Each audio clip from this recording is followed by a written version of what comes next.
slavery is subjective. What do I mean by that? When I say that slavery is subjective, I mean it literally.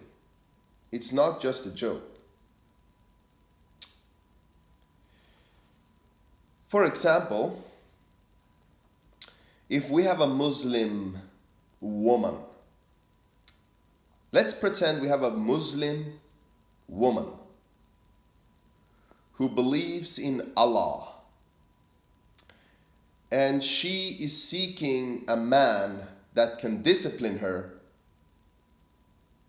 so that she feels like a good Muslim. Am I then wrong to say that to the Muslim guy that dates this woman, that it's wrong for you to beat this Muslim woman because slavery is wrong? Here in the West, we are a very civilized culture, so slavery is wrong. So you should not beat your Muslim woman. But the thing is, the Muslim woman in this example here wants to be beaten. She wants to be disciplined in this way because of her religious belief. Another example, there are people who want to be raped. Believe it or not, I've had friends. I've known people personally who have told me that they wished that some older girl raped them. They think, oh, it would be really cool if a sexy older girl raped me. They say. So let's say an older sexy girl then rapes them. Who am I to say, oh, that's wrong? You should not rape those younger kids because that's wrong. Rape is wrong no matter what. No, those kids wanted to be raped. They think it's a cool thing to be raped.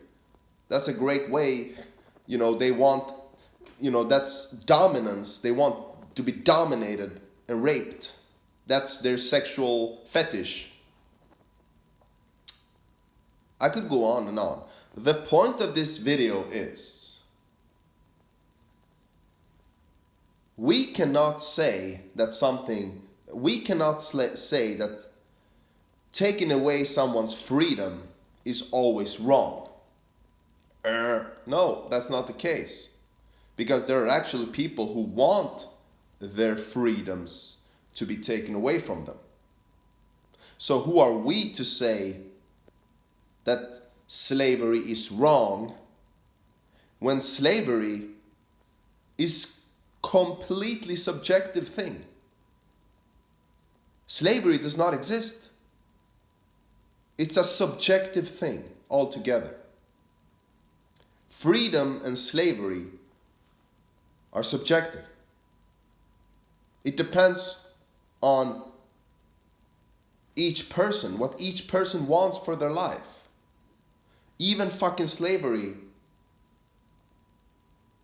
even fucking freedom is a subjective thing. Yet we impose laws upon others about freedom and slavery, about how we should not enslave, how we should not take away freedoms of others.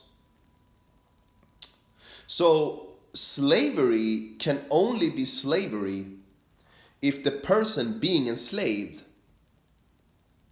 does not want to be enslaved. But if the person wants to be enslaved in that way, we can no longer... You see, we need to change our definition of slavery. Up to now, our definition of slavery has not been a good definition of slavery. Because it's a subjective thing. Slavery is a completely subjective thing. There are women who want to be beaten. There are people out there who want to be raped.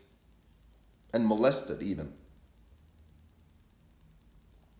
So why do we assume that slavery is always wrong, no matter what, if there are people who want to be enslaved in different ways? That's the fucking question of this video. Okay? So slavery is a completely subjective thing. Somebody who believes in Jesus, somebody who believes in Jesus, a Christian or a Muslim or a Jew, somebody who believes in Jesus. Let's take Jesus. Somebody believes in Jesus. For a non-religious person, that's slavery right there. But let's say a person does not have any desire for sex, food, pleasure. For those people, it's very easy to believe in Jesus. To them, it's not slavery because they didn't have any desires to begin with.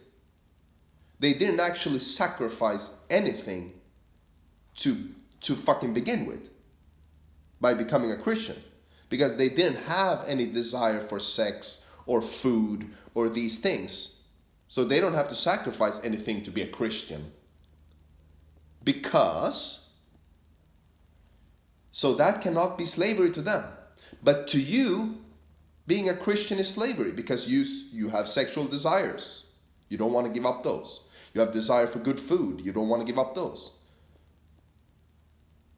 Etc., etc. So for a desireless person, Christianity is not slavery. It's actually freedom. Because nothing here in this life gives them joy, pleasure. So for them, it's very easy to believe in Jesus and go to heaven and hope for the next life. While somebody who has a lot of earthly desires, which again is very subjective, if somebody has earthly desires, you have a strong libido, sex drive, you have a lot of desire for food and the material things in this world, for you it's going to be a big sacrifice. To you it's going to be slavery to believe in Jesus, not to the other person. So this again is subjective. For one person, believing in Jesus is freedom because they didn't have a fucking life to begin with. For another person, believing in Jesus is slavery because they already had a life of value. So, ladies and gentlemen, the message of this video is slavery and freedom are completely subjective things. One person's freedom is another person's slavery. One person's slavery is another person's freedom. It's a subjective thing altogether. The Christian believes he's free, or he feels free. Let's take another example. Let's take money as an example. I don't know how many fucking minutes you have in this video, but let's take money. A person who does not have any desires in life, a person who doesn't have any life to begin with, it's always those people who have all the money. Have you ever thought about that? And we assume that money makes people unhappy. No, it's just that unhappy people happen to be the ones who have the money. Desireless people happen to be the ones who have all the money. So money to them doesn't give them happiness. But if you have a lot of desires, you want to achieve a lot of things. These are subjective things. You have a lot of desires, you want to achieve a lot of things, you want to explore and enjoy this life. If you were rich, you would be happy, yes. Money does not lead to happiness or unhappiness. It just depends on who has the money. Usually it's people who don't have any desires, who don't have any ideas, who have all the money. So we wrongly assume that money is the root of unhappiness, when it's just depends on who has the money. I'm going to keep this video short, 10 minutes, so yeah, thank you for listening.